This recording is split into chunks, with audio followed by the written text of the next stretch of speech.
Parallel and perpendicular lines.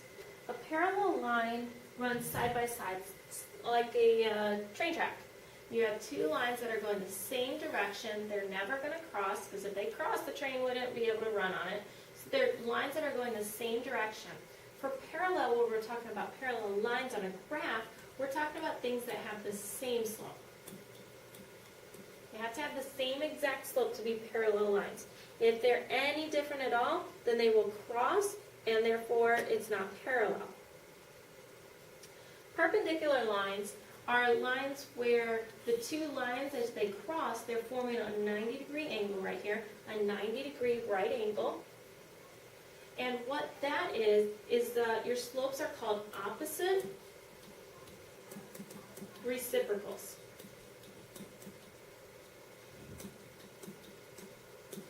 Opposite means if one of them's positive, the other one's negative. See, this one's going down and that one's going up. So this is a positive slope, that's a negative slope. Reciprocal means you flip your fraction. And that fraction, we're talking about your slope. So we're flipping the fraction of the slope. So we're going to take this one by one, and we have three different problems here. Let me draw some lines to separate our three problems. Our first one says, are the graphs parallel, perpendicular, or neither? Now the only way you can tell this is by the slope. You don't look at anything else besides the slope. So this right here is in the form y equals mx plus b. This one also. It's in the form y equals mx plus b. The m is your slope. You don't have to concern yourself with the y-intercept at all. The slope, again, don't worry about the y-intercept.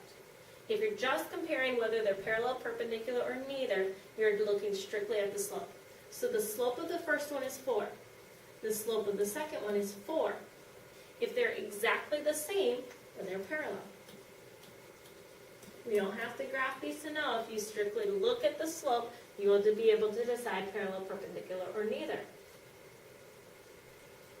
The second one here is in, it's close to standard form. This one's really not in anything. So if you don't have it in the correct form, you won't be able to tell what your slope is. So we have to change this equation to make it look like that. Make it into that slope-intercept form. So we need to solve for y. To solve for y, we're going to add 5x. We've got to get rid of our addition and subtraction first. It gives you 3y equal to 5x plus 12. Notice I put the x term first and the constant second. That's getting us in that preparation of the slope-intercept form. Again, to get the y by itself, we're going to have to divide everything by 3. So we get, sorry, it's so scrunched here, y equals 5 over 3x plus 4. The slope is 5 over 3.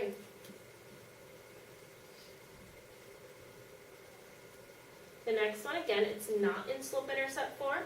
To get it into slope-intercept form, we need to get the y by itself. We need to divide everything by negative 5. So this one has y equals, that negative sign can go anywhere, so negative 3 over 5x. Again, I'm bringing that x out, so it looks like slope-intercept form. A negative divided by negative is positive 8. So my slope of this one is negative 3 over 5. One's positive, one's negative. It's a flipped fraction. One's 5 over 3, the other's 3 over 5. That means it's perpendicular.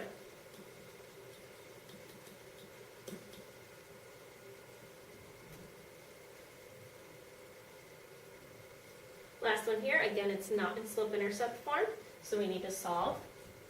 We need to divide everything by 4 because it's 4 times y.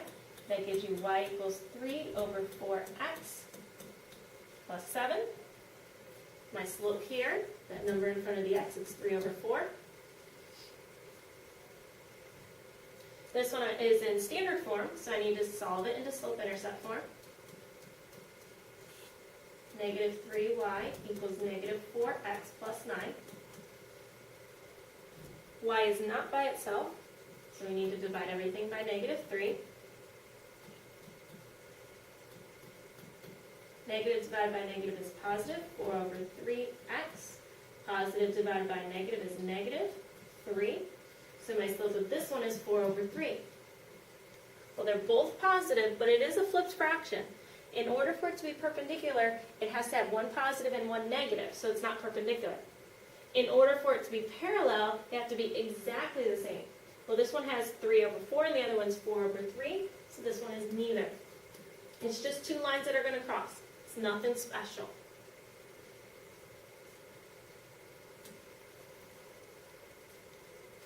You will not have to graph these, and you're not going to be expected to. I don't want you to graph these, but I'm using the graph to kind of let you see what's going on in the problem. I think it's very hard to picture unless you see the picture itself.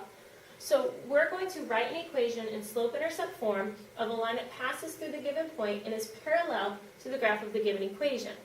So what that's saying, we're going to write an equation in slope-intercept form. Slope-intercept form.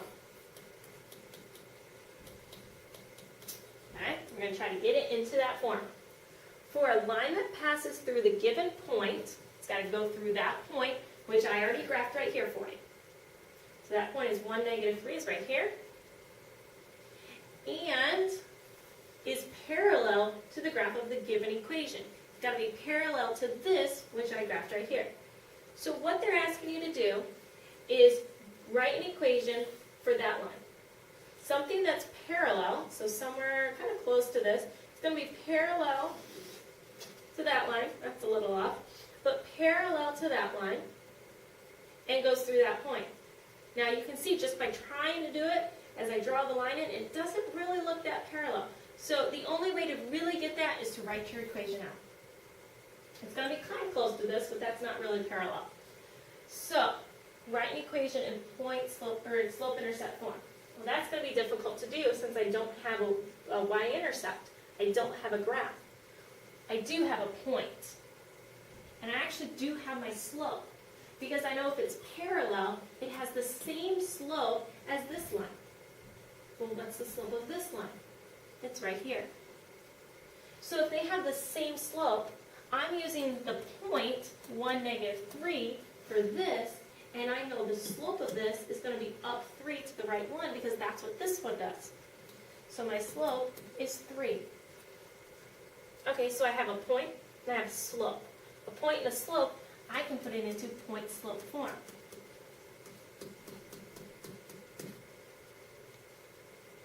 So I have y minus my y value. Y value is negative 3, so that becomes plus 3. My slope is this 3. And x minus my x value, which is 1. Okay, I have it in point-slope form, but they want it in slope-intercept form. So to do that, I'm going to distribute. 3 times x is 3x. 3 times 1, we get minus 3 here. And to solve for y, we subtract 3 from both sides, and y equals 3x minus 6. So you can see, just like I said, it's off by a little bit here. So let me try to redraw that line. Again, I know it goes through this point, 1, negative 3. No, it goes through that. And I know now my y-intercept is negative 6, and I know my slope is 3 over 1, so I know a lot more about the line now.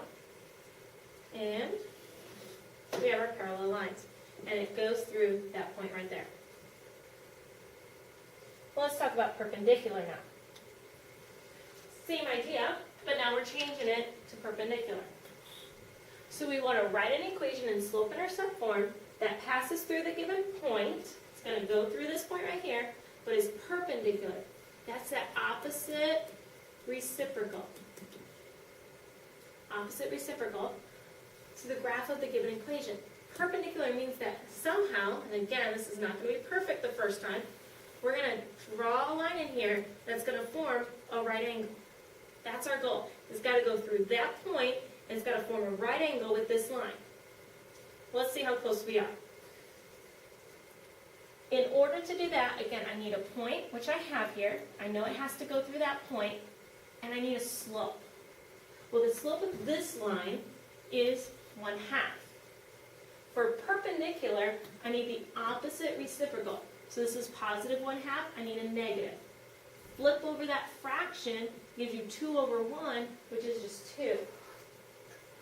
So now I have a point and a slope, I can put it into point-slope form. y minus my y value equals my slope.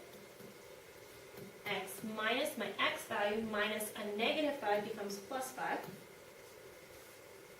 And then to get this into slope-intercept form, which is the form they asked for, we have to distribute and get the y by itself. Add 7 to both sides.